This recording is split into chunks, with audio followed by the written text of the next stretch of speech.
Hi, how are you doing? In the name of Jesus, it's the Cran K. We're in the next part, right? And I was busy explaining in the previous part to this my disquiet with putting too much of your eggs in one little basket of the rapture happening tomorrow, only to find yourself here for another 50 years or whatever.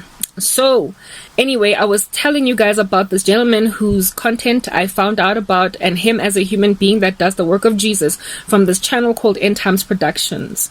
I totally forgot his name, and I'm going to do everything in my power to find it so that as I speak right now, likely maybe there will be like his name at the top of my head here, because I feel like it's worth the while to go and find this guy so that I'm not busy throwing you a whole bunch of airy-fairy information about some dude that I found on some channel and you don't even know who I'm talking about, so you can't even validate what I'm saying as worth the while to validate. He's extremely Berean, very gifted. He is obviously given some incredible gift by God to unravel the scriptures in a way that is just absolutely like gobsmacking. Very, very talented, very, very detailed, very Berean, studious, worth the while type of goosebump activity in his work that is similar to that of Chuck Missler's. Very, very talented. And this young man, I listen to everything that he says, and I am just absolutely taken aback by it. I love his theory of angels and how he explains their position in the cosmos ecosystem of God with us as well, how we fit into the whole picture, why man was created, what is our sole purpose, what's going on with us. Like, I just love that whole study. And it's worth the while to go and check it out. But he also has got views on eschatology that are similar to mine in that he does believe in a pre-tribulation rapture. He also believes in the millennial reign of Jesus Christ, but he does not believe that we are literally in our lifetime going to see the second coming of Jesus Christ, but it is going to be the next lifetime from this one. He believes that the rapture is happening in about 120 years. He believes, just as we all do, that indeed the earth is in its 6,000th more or less year, and indeed the millennial reign of Jesus Christ will complete that 7,000 years, so the number of God's completion will be indeed finalized, but that there are still 120 years left, more or less, to that 7,000th year commencing.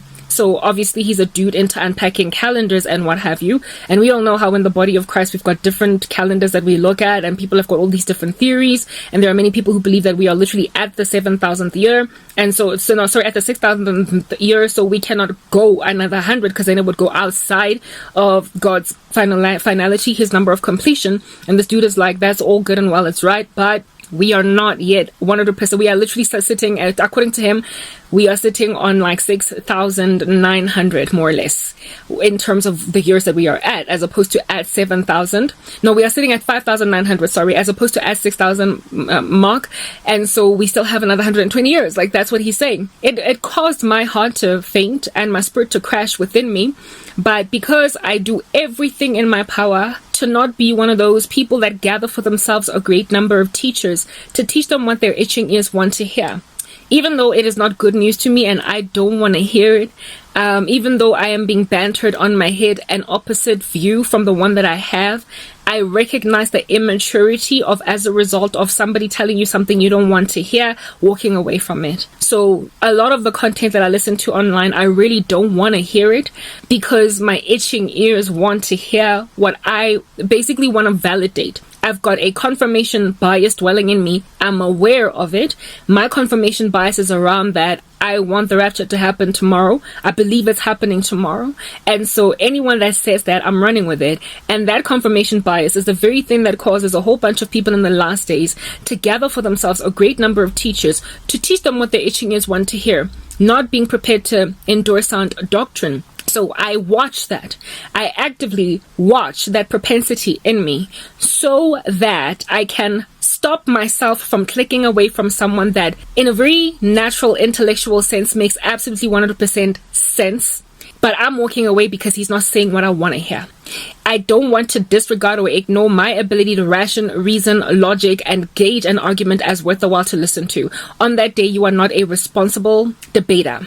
You are not responsible in, indeed, the study of arguments. You are immature and irresponsible, and you throw out your toys out the cart. You huff and puff and you blow the house down. As Christians, we ought to be teachable. We perish from a lack of knowledge. God has made that clear.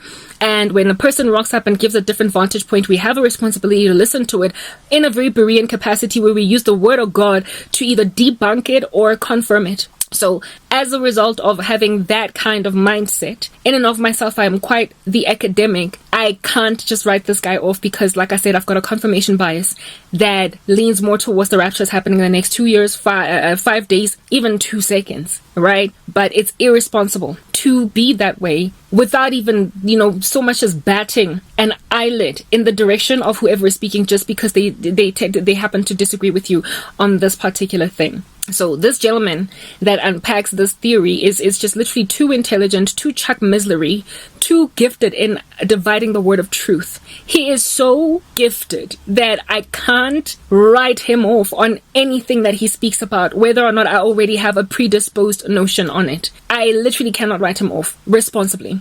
So I listened. And he, really kind of shook me I'm not entirely sold for what he's saying, but he was sound enough to shake the living daylights out of the tree that I am. And he looked underneath the proverbial, a table that I am. He literally opened my eyes. Thank you very much. Really, let's not get into the heaviness when we have to describe it. He just opened my eyes to an alternative theory. And like I said, I'm not 100% sold on it because I still richly hold to the fact that we're going to leave any minute now, coupled with the fact that I'm a dreamer and a seer. So I see a very near rapture as I'm being communicated to by Jesus Christ. So the combination of my dreams, and visions, what God has shown me, and also his veracity, alongside also more of my dreams and visions, makes me be like, even my own dreams and my visions, not all of them confirm a rapture in the next coming years. However, many of them do. And for me, it's like, God, are you antagonizing yourself?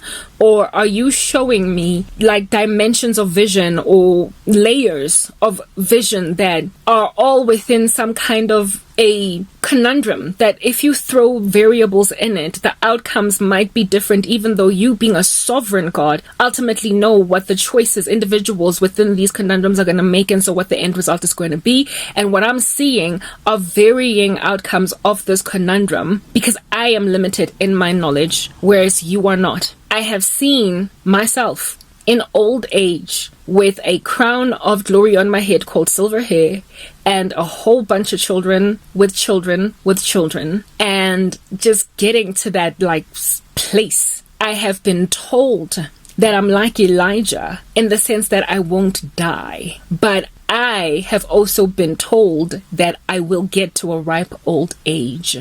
Meaning, guys, I'm just saying, right, that there likely are still quite a few years left before the rapture. However, not so many that it will exceed the lifetime of a person that gets to a ripe old age.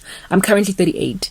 Basically, I feel as if though I've been told by the Lord that I'm going to get old and then the rapture will happen before I die, but as an old woman.